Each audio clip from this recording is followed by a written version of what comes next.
Esir maddesi çalıştım. Bir örnek var, diyor ki şu tabela mesela önü kırmızı, arkası yeşil.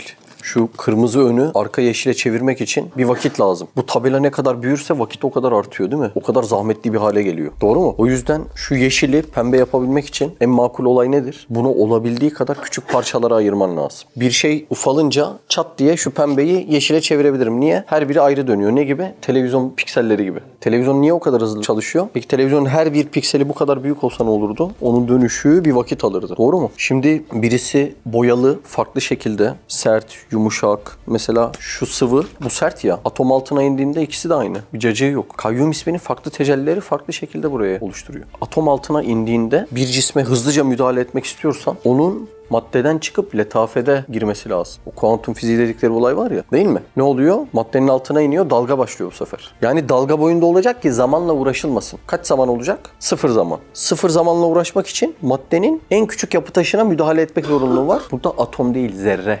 Anladın mı? Bizim bildiğimiz haliyle esir. İşte Üstad esiri öyle anlatıyor. Ve mana olarak esiri bir hamur gibi düşün. Her şeyin şekli oradan çıkıyor yani, bizim de şeklimiz. Düşün bak, şu mesela sıvı, şu katı. Atom altına inince ikisi de aynı manada. Aynı madde, aynı cisim. Madde denmez de yani. Dalga boyu belki. İşte birden, aynı maddeden işte yeşil gözlü Sinan, lacivert gözlü Mehmet, biraz daha iri Ömer'i birden şunun gibi çevirebilmek için zamansızlığa müdahale etmen lazım. Bu da ta atom altı partiküllere müdahale eden bir zat tarafından ancak olabilir. Çok ilginç değil mi? İşte Üstad esiri anlatıyor ya. Şimdi makaleler okudum. Bir iki tane de mesela İTÜ'nün fizik profesörünün konuşmalarını falan dinledim. Üstadın anlatmaya çalıştığı kolaylığın binde, trilyonda biri yok hiçbir videoda. Zaten esirle ilgili böyle tam muhkem bir şey yok ya piyasada. Üstadın anlatmaya çalıştığının milyarda birisinin kolaylığı mevcut değil anlatılanlarda. Mesela o videoları izledim, bir cümle not alamadım. Bir gün şu kadar ciddi masraf yapılmış ve teknolojide bulunulmuş bir telefon bir kabile reisinin eline düşse. Kabile reisi kullanma kılavuzuna sahip mi? Değil. Peki hani bunların lansmanını yapıyorlar değil mi? Genelde CEO'lar lansmanını yapıyor yani. Biz bunu bu amaç için yaptık diyor değil mi? Bir lansman yapıyor. Peki bu lansmanını yapacak rehbere sahip mi? Ona da sahip değil. Böyle birden Afrika'da Hunga Hunga diye bir kabilede Bunga Bunga diye bir adamın eline düşüyor. Adam şimdi baksa bu telefona, ardından dese ki Allah Allah bu ne işe yarıyor, ne işe yarıyor, ne işe yarıyor dese. Adada da Hindistan ceviziyle beslenen bir adam olsa. Alsa bununla Hindistan cevizi kırmaya başlasa. Çat! Kırdı Hindistan cevizini. Biraz yamuluyor ediyor ama kırıyor. İkinci Hindistan cevizi 20. 50. 50. 100. kırıp devam ediyor. Oradan da birden adaya, hikaye bu ya, adaya bu telefonun CEO'su düşse. Uçak havada çarpışıyor. Uçağı süren şoför hanımıyla tartışırken sinirleniyor. Urfa'ya kırıyor uçağı.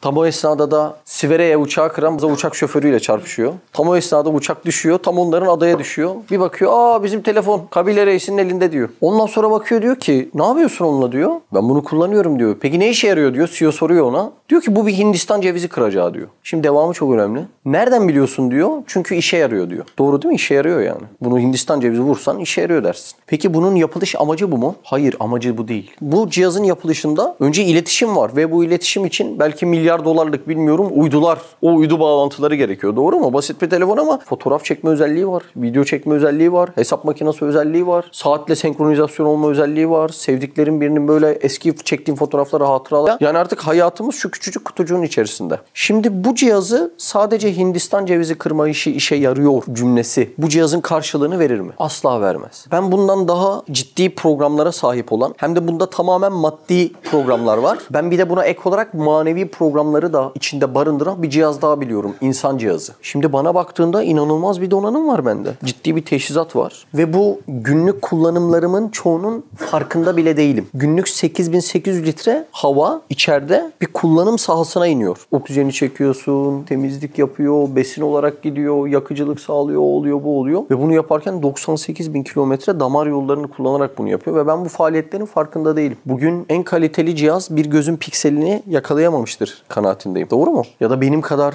renkleri ciddi ayırabilecek bir cihazat henüz dizayn olmamıştır. Şimdi bu gözü birileri gelecek bu kadar ciddi masraf yapacak. Ondan sonra biri de gelip bana diyecek ki ya sen o gözle ne yapıyorsun? Bakıyorum helal ve haram ayırt etmeden. Tek tek amacının bakmak olduğunu nereden biliyorsun dese, ben de desem ki işe yarıyor çünkü. Kabile reisinden bir farkı olmaz. Acayip bir dil yapısı var bende. Mesela tat alma reseptörü çoğu canlıda çok mevcut değil mi? Mesela file bakıyorsun. Dev gibi bir fil yani. Benim sülalemle aynı kilodadır. Kaç ton fil? Baktığında sadece bir ot yiyor. Bende elma ayrı lezzet, şeftali ayrı lezzet, muz ayrı lezzet, tuzlusu ayrı, tatlısı ayrı. Bırak onları, biz Urfa isotunun kalitesini anlıyoruz yani. Size daha ilginç bir şey anlatayım. Şimdi Antep halkı yemeğe çok düşkün. Ciddi bir gurmeler. Antep halkı ekserisi, bu işi bilenleri, bir lokantaya girdiğinde oradan bir dilim et yediğinde bu 2 yaşında 35 kilo bir koyun diyor. Ve tutturuyor bunu. Biliyor musun? Aykut amca anlattı. Sen hiç Aykut amcanın yalan söylediğini gördün mü?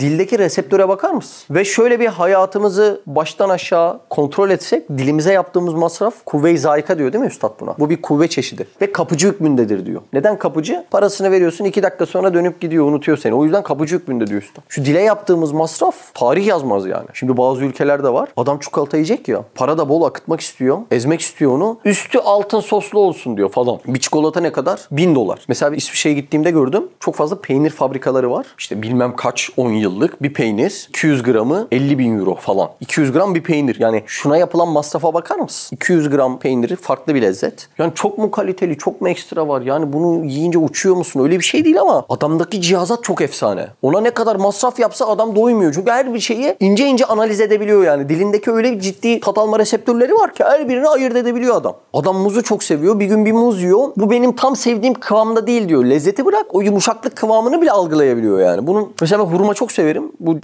cennet meyvesi ama onun tam çikolata kıvamını severim. Birazcık dışı böyle çikolatadan pembeye dönsün. Isırır ısırmaz görmeme gerek yok. Yok derim, bu benim damağıma göre değil falan. Değil mi? Ya da tam tantuni yiyecekken onun tuzuyla limonunun muazzam bir kıvamı vardır. Yoksa o tantuniciye hakarettir yani. Dildeki ince ayarlayın. Ya da bir aslan neye saldırsa yapıştırıyor yani. Şöyle bir 3 yaşında bir ceylan bulayım böyle. Şöyle Urfa dağlarında kovalayayım. Arkasından gazel okuyayım. Gezme ceylan o dağlarda, seni avlarlar falan böyle. Şimdi baktığında dilde inanılmaz barkod okuyucu var yani. Her bir lezzeti, her bir tadı akıllara zarar şekilde ayırt ediyor. Biri gelip bana dese ki kardeş senin bu dil ciddi bir cihazat, öyle değil mi? Acayip bir teçhizat yani. Bugün bunun elektroniğini yapmaya çalışsan yok yani, böyle bir şey yapamazsın. Böyle bir şey ne ayırt edebilecek ki? Ruh yok çünkü. Değil mi? Göz görür mü? Görmez. Göz pencere, ruh görür. Dil lezzet alır mı? Almaz. Dil kapıcı. Ruh lezzet alır. Bu ruhu bir robota koyabilir misin? Koyamaz. O yüzden bu manaya da ulaşamaz. Biri bana dese ki ya bu dil ne işe yarıyor? Sadece helal haram ayırt etmeden. Nereden biliyorsun dese, ben de desem ki işe yarıyor. Az önceki kabile reisinden bir farkı kalır mı? İmkanı yok. Hiçbir farkı kalmaz. Ya da bunlar maddi cihazatlar. Yani daha derin cihazatlar var bende. Mesela bende kalp diye muhabbete yarayan bir cihazat var. Hem de nasıl bir cihazat biliyor musun? Şimdi benim az önce portakalı tadabilmem için dilimle buluşturmam lazım. Ama seni sevebilmem için kalbimle buluşturmama gerek yok. Kuvvete bak cihazattaki. Sen öldüğünde bile sevme kabiliyetim ölmeyebiliyor. Yani boyutları, sınırları aşan bir şey. Bak birisi bu dünyayı terk ediyor, değil mi? Varlık sahasından ahirete göçüyor ama benim kalbimdeki duygularda zerre misal bir gerileme mevcut değil. Boyutları aşan bir sistem var kalpte. Yani akıllara zarar. Bir bilimsel yorum dinlemiştim de hani bazıları böyle yorum olarak zamana 4. boyut diyor ya. Sevgiye de 5. boyut diyorlar. Çünkü ölüm, zaman, mekan hiçbir şekilde onun varlığı ve yokluğuna bir etkide bulunamıyor. Yani bu kadar kuvvetli bir cihazat var. Düşünebiliyor musun? Akıllara zarar. Ve bu cihazattaki kabiliyet nasıl biliyor musun Zeki? Seni sevmem, Ede'yi sevmeme engel değil. Birinizi az çok sevmem, evdeki çocuğumu az çok sevmeme de engel değil. Ve ben canlı olan sizi severken cansız olan saatimin kayışını da sevebiliyorum. Aynı esnada bugün hangi kotla hangi gömleği giysem daha çok kendimi severim diye bir frekansı da yakalayabiliyorum yani. Kalpteki olayı görüyor musun? Mesela kapıcı hükmünde dilimden gelen bir maddede kalbime yer verip yer vermeyebiliyorum yani. Ya da kalbimin çok muhabbet ettiği bir şeye ey kalp lütfen kendini terbiye et deyip kalben buğz etmeye de çalışabiliyorum. Kalpteki güce bak yani. Ve bunu yaparken bir aralık, bir sınır yok. Yani bugün 20 tane sevebilirsin ya da İrfan'ı 20 yıllık sevebilirsin. Böyle bir şey yok yani. Öldüğünde, var olduğunda, şimdi biz çocuğun haberini aldığımızda doğmadan önce ben çocuğu sevmeye başladım. Garip değil mi biraz? Varlık sahasına girmemiş. Belki ruh üflenmemiş ama o çocuğa muhabbet besliyorsun. Bak ruh bezme elesten daha bu yeryüzüne nüfus etmemişken. Ne diyoruz ona? Vücut için yaratılmadan diyoruz değil mi? Halbuki bezmeleste var ama daha varlık sahasına inmiyor. Varlık sahasına inmeden yani ezeli ilimde var ama mevcutatta yok henüz. Daha olmayan bir şekilde ben hala sevebiliyorum yani. Şimdi ikiz çocuğum vardı, biri gitti. Ben onu seviyorum yani. Şimdi garip değil mi Sinan? Yüzünü görmedim, gözünü görmedim, huyu nedir bilmiyorum. Gelecekte hayırlı mı olur, hayırsız mı olur bilmiyorum ama sevgideki kuvvete bak. Bugün bir yerde yine böyle 3 erkek bir kız bir muhabbet dinledim. Muhabbetin başlangıcı işte muhtemelen hani kıza yazma senaryoları olur ya. Kız diyor işte ya ben şunu çok seviyorum bu arkadaş diyor. Öbürleri de beni sevmiyor musun? Bak duydun mu diyor beni sevmiyormuş diyor. Hani iş atıyor herhalde. Böyle garip bir muhabbet var ortada. Amaç orada ne? Belki bir miktar gönül eğlendirmek değil mi? Hep geçici. Maalesef birbirlerini kullanıp atmayı çok sevdiklerinden dolayı ehli dünyanın böyle bir ahlakı var. Belki bir gönül eğlendirme meselesi var. Onlara desen ki kardeş sen bu kalple ne yapıyorsun? Ne yapayım ya? 3 ay bununla takılıyorum işte. Böyle değil mi ortalık? Şimdi kafelere gidiyoruz, barlara gidiyoruz. Geçtiğimizde görüyoruz. Bizim özellikle Mersin'de çok kuvvetli bu işler. Desen ki sen ne yapıyorsun ya? 2 hafta gönül eğlendireceğim, 3 hafta gönül eğlendireceğim. Sen o gönül eğlendirme ve muhabbet alma işini neyle yapıyorsun? Kalple. Peki kalbin böyle çalıştığını nereden biliyorsun? Çünkü işe yarıyor dese. Az önceki kabile reisinden ne farkı kalacak? Bu kadar kuvvetli bir cihazat var elinde. İnsanlar elindeki cihazatı kullanmayı bilmiyorlar ve kullanmayı bilmediklerinden sürekli yanlış olarak kullanıyorlar. Ve bu cihaz bir süre sonra bozulsa. Mesela benim dizim sakat. Neden? Yanlış kullandım çünkü. Sakatladım. Ve şu an bana ne olarak geri dönüş yapıyor? Azap olarak. Uzun yolculuklarda görüyorsun. 3 saat oturayım, 4. saat ben bu ayağı uzatmam lazım. Bir onun tepesinde, bir onun koltuğunda. Neden? Yanlış kullanımın sonucu bir azap mevcut. Şimdi ben bugün tam o 3 erkek bir kızın konuşmasını dinlerken o esnada da telefondan bir sohbet dinliyorum İrfan. Ne biliyor musun? Eskişehir hapishanesinde. Cumhuriyet Bayramı'nda. Raks eden kızları temaşa ettim. Başta insanların sevgisini kazanmak için sundukları güzelliklerini kaybettiklerini gördüğümde elemler içinde kaldılar diyor. Sana verilen o güzellik, o cemal cihazatını sen tam alanında kullanmazsan, umuma teşhir etsen, o anlık gönlümü hoş edeyim diye teşhir etsen ne evinde, evliliğinde o lezzetin kalabiliyor ne de gelecekte bir dostla o lezzetin kalabiliyor. Belki tonton bir nene olsan değil mi? O yaşın gerektirdiği şekilde seni omuzuna alıp gezdirir. Ben bugün arabayla giderken orta refüjden zor inen bir adam gördüm.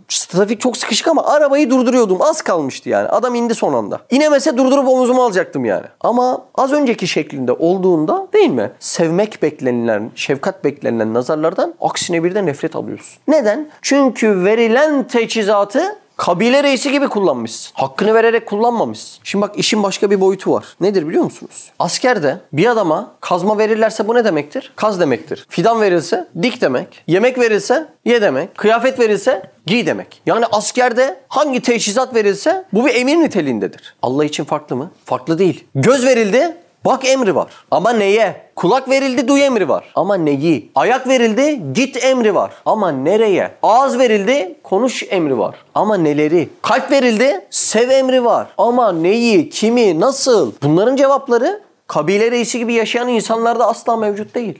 Demek birine hangi cihazat verilse o verilen cihazat emir niteliğindedir. Öyle değil mi? Saç verildi o bile tara manasında değil mi? O manada. Diş verildi çiğne emri var. Mide verildi sindir emri var. Öyle değil mi abi? El verildi tut emri var. Yaz emri var. Akıl verildi düşün emri var. Şimdi verilen cihazlar aslında bir emir niteliğinde. Tamam. Bir emir olduğunu anladım. Ama nasıl olacak bu emir? Bak diyor ki madem yapan bilir, üstad diyor değil mi? Madem yapan bilir elbette bilen konuşur. Kim için diyor bunu? İnsan makinesi için diyor değil mi? Bu Mehmet'i kim yapmışsa madem yapan bilir elbette bilen konuşur. Şimdi beni kim yaptıysa o bilecek ve bilen kişinin de konuşması lazım. Az önceki telefonun bir kullanım kılavuzu ve bir rehberi olmazsa akıl bunu reddeder. Doğru mu? Ya böyle milyar dolarlık belki yatırım yapılmışlar. Şimdi bu telefonla ve bunun gibi bir 2-3 tane cihazattan dolayı Apple Park diye bir olay var. Belki milyar dolarlık bir mekan yani öyle değil mi Ömer? Yani baktığında bu basit telefonun yapılan harcaması inanılmaz harcamalar mevcut. Bu kadar harcama yapılmış bir telefon kabile reisinin elinde Hindistan cevizi kırılsın diye olmasını akıl reddeder. Ve der ki ya bu makinenin ne olduğunu anlamadım ama çok fonksiyonel olduğunu anladım. Bu kadar fazla özelliği olan bir makinenin akıl ister ki mutlaka yapan biri tanıtımcı bir CEO yani rehber göndersin ve rehber de belki anlatmak istediği meseleleri anlatabileceği bir de kullanım kılavuzu icap eder der. Doğru mudur? Şimdi baktığında şu telefon insan cihazatının yanında denizdeki kum tanesinden hiçbir farkı yok. Çünkü bu sadece maddi ölçütleri olan bir şey. Benim az önce sevme kabiliyetimi konuşsak sabah ederiz burada. Ve benim bunlar gibi sayısız manevi organlarım var. Bunların her birinin inanılmaz özellikleri var. Ama ben bunu nasıl kullanacağım? Az önceki kabile reisi gibi kullansam hem kendime zulmederim hem bu cihazatları buraya koyanı tenkit ve ona hakaret etmiş olurum. Şimdi ben şu saati birinize hediye etsem bu saatin amacına binaen siz bu saati alsanız çay atlığı yapsanız ben üzülür müyüm üzülmez miyim? Derim ki Allah Allah ya adama kolumuzdan saat çıkarıp verdik. Canımızdan can verdik belki de. Adamın yaptığına bak çay at ya. Şimdi bize bu kadar teçhizat ve donanım veriliyor ve bir amaca bağlı. Ve akıl şunu gerektirir ki Bu kadar teçhizat ve donanımı yapan zat kimse, bunu tanıttıracak bir CEO, bir rehber koyması lazım. Ki Muhammed Mustafa Aleyhisselam odur. Ve bu cihazatı kullanabilecek bir de kullanım kılavuzu lazım. Ve bu kullanım kılavuzu da Kur'an-ı Kerim'dir. Akıl bunu şart koşar, doğru mu? Evet. Sadece bu iki tane düşünülmesi çok basit, aklın gereği, vicdanın gereği olan iki tane basit meseleyi insanlar düşünemediklerinden dolayı kendilerine o kadar ciddi manada zulmediyorlar ki tarif bile edemem. Dışarıda insanlar sevme kabiliyetini yanlış kullanıp kendilerini bozuyorlar.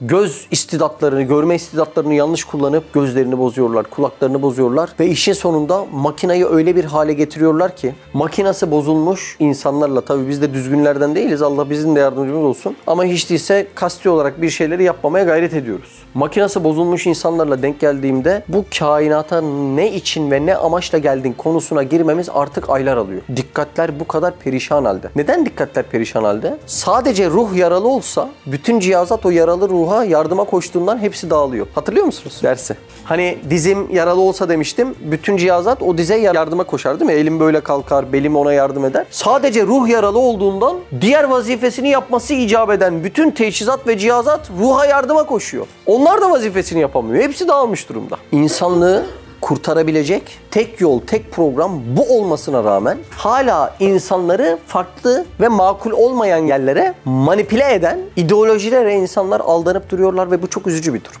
Ben arzularımı kainata gönderiyorum diyor bir tanesi. Yapılmış ve sonradan olmuş arizi bir kainat, yapılmış ve sonradan olmuş arizi bir Mehmet'i tatmin edecek, öyle mi? Çok komik bir şey. Başka bir tanesi aynı beklentiyi dostundan sağlamaya çalışıyor. Başka bir tanesi haram helal fark etmez. Bütün sevgini ona verirsen ikisi de yanlış oluyor yani. Haramı da ya haram, helal de haram oluyor yani. Onu severek tatmin olmaya çalışıyor. Yine burada cihazatını, makinasını bozuyor. İnsanlığın içinde bulunduğu bu durum kendilerinin tamircisi olamama durumu ve her geçen gün biraz daha ruhlarını, manevi organlarını bozması sonucunda insanlar cinnet geçirecek hallere hiç farkında olmadan varıyorlar.